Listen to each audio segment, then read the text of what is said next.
তো বন্ধুরা, আজকের আলোচনা করব শীতের শেষ এবং গরমের শুরুতে আপনি আপনার পাখির যত্ন কিভাবে নেবেন। তো সাধারণত আমরা দেখতে পাই যে শীতের শেষ গরমের শুরুতে রাতে থাকে শীত, দিনে থাকে অতিরিক্ত গরম। ঠান্ডাকালে আমরা কি করি যে পাখির গায়ে যাতে রোদ্দুর লাগে সেই হিসাবে আমরা পাখির খাঁচাটাকে খোলা রাখি, সরাসরি পাখির গায়ে রোদ্দুরটা লাগে। এখন কি করতে হবে, পাখির খাঁচায় আহ, সরাসরি পাখির খাঁচার গায়ে কোনো কাপড় চোপড় লাগিয়ে রাখা যাবে না। এমনি দূর থেকে একটু এমনভাবে কাপড়টা দিতে হবে উঁচু জায়গা থেকে, যেন পুরো ছাওয়া থাকে, স্বাভাবিক আবহাওয়া যেন তৈরি হয় সেরকম একটা আবহাওয়া তৈরি করতে হবে, যাতে পাখির খাঁচা ঠান্ডা থাকে, যাতে পাখিও ভালো থাকবে, সুস্থ থাকবে, ভাঁড়ের ভিতর বসে ডিমে তা দিতে পারবে, খুব সুন্দরভাবে তারা থাকতে পারবে। এটা হলো 1 নম্বর। 2 নম্বরে হচ্ছে গিয়ে খাবারের পরিবর্তন। তো বন্ধুরা, খাবারের পরিবর্তন যেমন আমরা খাওয়াতাম সূর্যমুখীর বীজ, ব্ল্যাক সিড, এগুলো আর খাওয়ানো যাবে না, এগুলো আস্তে আস্তে কমিয়ে দিতে হবে। বরং আমরা খাওয়াতে পারি রেড মিলেট, হোয়াইট মিলেট ও ক্যানারি, আমরা অল্প অল্প কিন্তু দিতে পারি। আগে আমরা যে পরিমাণে দিতাম কিন্তু সেই পরিমাণে দিলে হবে না, একটু কমিয়ে কমিয়ে দিতে হবে। বেশি দিলে আবার কিন্তু পাখির শরীর হিট হয়ে যেতে পারে। তো বন্ধুরা, এগুলো ছিল ফিড মিক্সের ক্ষেত্রে। এবং পরিবর্তন করতে হবে সব ফুডের ক্ষেত্রে। সব ফুড যেমন আমরা গম, ছোলা, ভুট্টা এগুলো সিদ্ধ করে দিতাম, ধুয়ে পরিষ্কার করে সিদ্ধ করে দিয়ে দিতে হতো। কারণ সিদ্ধ করে দেওয়ার কারণ হচ্ছে যে গরম থাকবে, সিদ্ধ করার পরে একটু হালকা নর্মাল কুসুম কুসুম গরম আমরা দিতাম। এখন সেটা কি করতে হবে, এখন করতে হবে যে ধুয়ে পরিষ্কার করে 24 ঘন্টা ভিজিয়ে রেখে সেটাকে দিতে পারেন।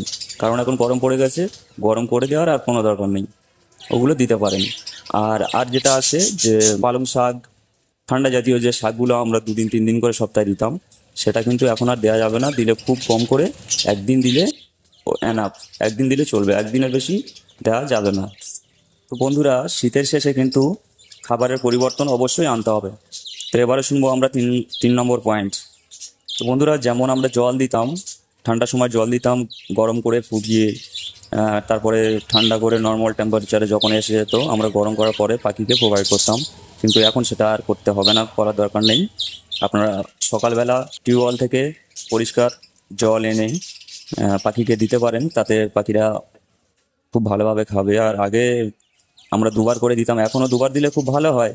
তবে 1বার দিতে পারেন, যদি আপনার সময় হাতে কম থাকে তাহলে 1বার দিতে পারেন, কিন্তু একটু বেশি পরিমাণে দেবেন, কারণ গরমের সময় পাখির পানি খাওয়ার চাহিদা একটু বেশি থাকে।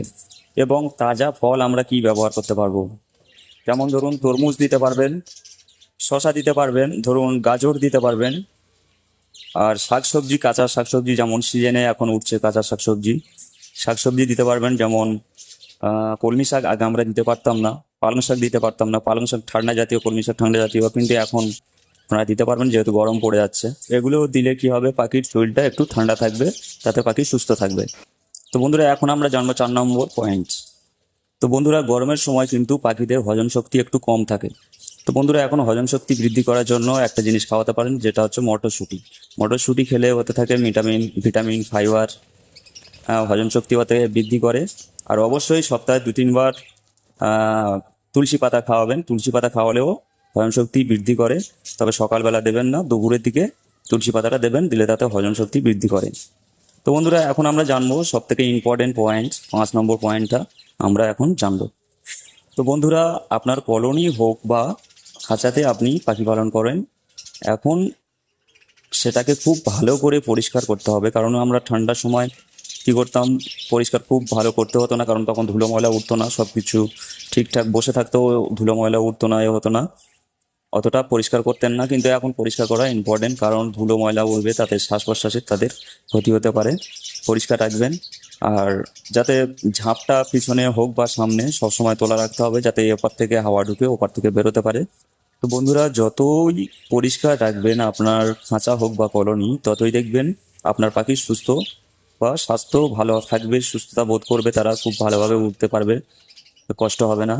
যেহেতু এখন গরম পড়ছে, সেই গরম অনুযায়ী যাতে পাখি ঠান্ডা অনুভব করতে পারে, তাদের টেম্পারেচার শ্যুট করে এরকম একটা পরিবেশ তৈরি করতে হবে, যাতে পাখিরা খুব ভালো করে চলাফেরা করতে পারবে, তারা সুস্থ থাকবে।